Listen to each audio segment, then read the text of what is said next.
Bane mbebaza mwina banfollowinga eno bagita Faadi TV ginembebaza nembagamba nti muli bakabi nnyo kubanga mugiye kumirako King Saha yomuko abavuddeyo nga bagamba Pastor Bugingo ntalikirawo kubanga atakinga obusiraamu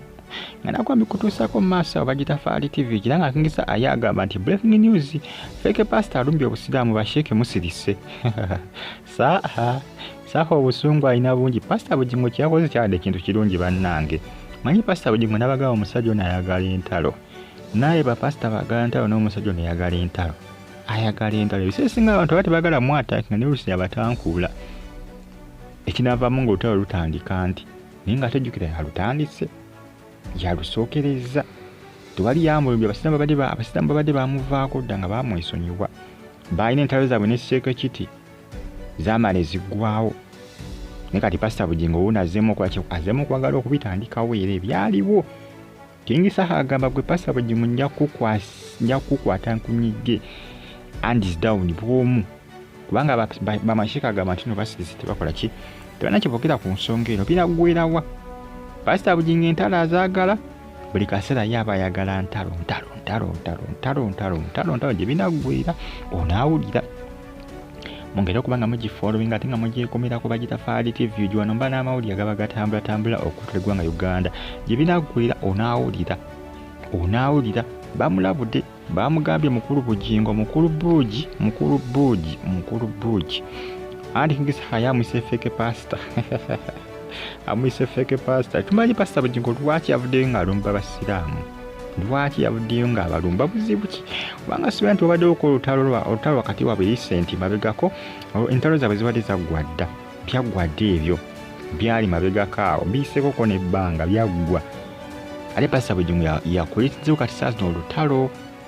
Pastor Bugingo aganye otambulira mu bintu ebya biifu okutambulira mu bintu ebyo ebyobuvuyo eby'entalotalo simanyi lwaki buli ssaawa ye Eva abakugu akyokooza bwe bata abannaddiini babannabyabufuzi Eva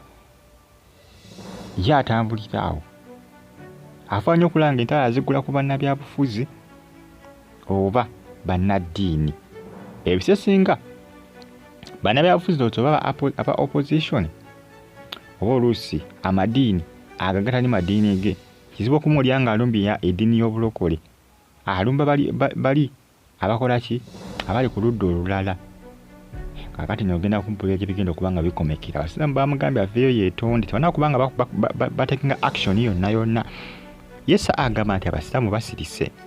naye tebana kubanga batekinga action bamugambye tekinga action essaawa yonna just beera ready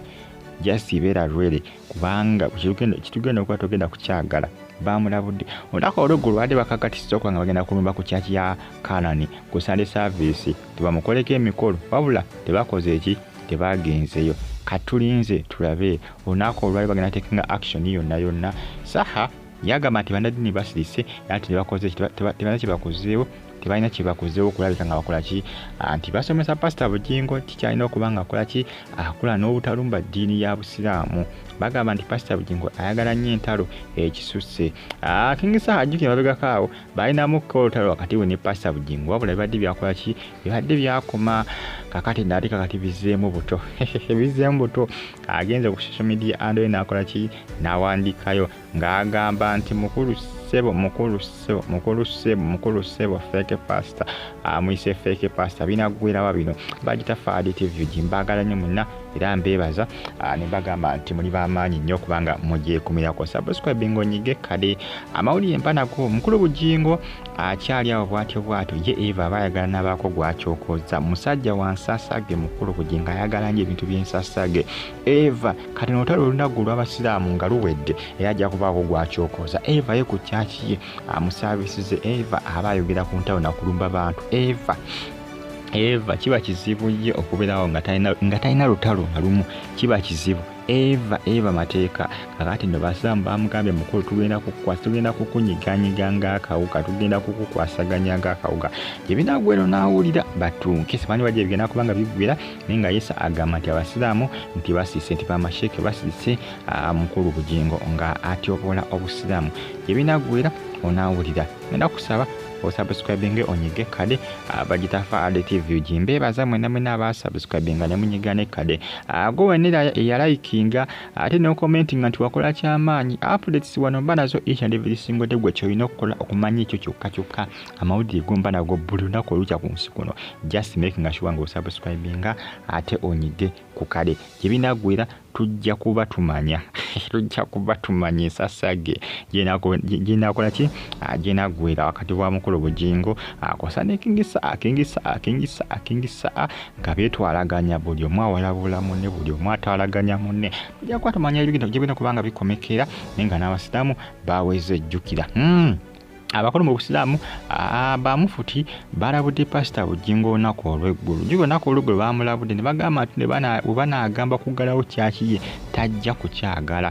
kubanga bagamba nti basobola okuteekawo embeera kyaki nekola ki tebagiwamu sasipe naaba nga takyakola anti kubanga kyaki nti ye bizinesi ya mukulu Bugingo bagamba nti kyaki ye bizinesi ye olw'ensonga nti Endiiga zisonda omusimbi ogutagambika ate nga ne kyaki gye yabasuubiza tekyagizimbanga gye binagwera ye yatankudde olutalo Abasiramu babadde bamuvaako nga bamwesonyiwa nga bamutta naye kakati saaza yakoze ki yatandise olutalo alinga yayagadde olutalo oba abalakaki tewali amanyi naye nga byemunange bitambula kadde kana bali Canada mu Toronto, Uganda, Kampala, Saudi Arabia, kibuga Riyadh, Oman, Iraq mwinamba gamba nti muli bamaanyi okubanga mugifollowinga Bagitafa TV gy'amawulire nago agabaga training okwetulirwa nga Uganda bwatyo kingisa ayibwatyo bakoze ki ayibwatyo bwagambye mwongera kubanga mugifollowinga n'okubanga mugikumirako tujja kuba tumanya wagibigenda okubanga bikomekirira mbagala nnyo muna era mbeebaza nembagamba nti muli batabu nnyo okubanga mugifollowinga onaawulira gyebigenda okubanga bikomekirira Bagitafa TV gye musubscribinge ate munyige ne kade mwongera kubanga mugifollowinga ali UG News KBTV gye kosane KRTV Uganda na Pastor Bugingo amugo baita fake pastor bigenda kugwerawa saya muyita fake pastor yamuyise fake pastor sebo kale onaawulira bera bulungi mweraba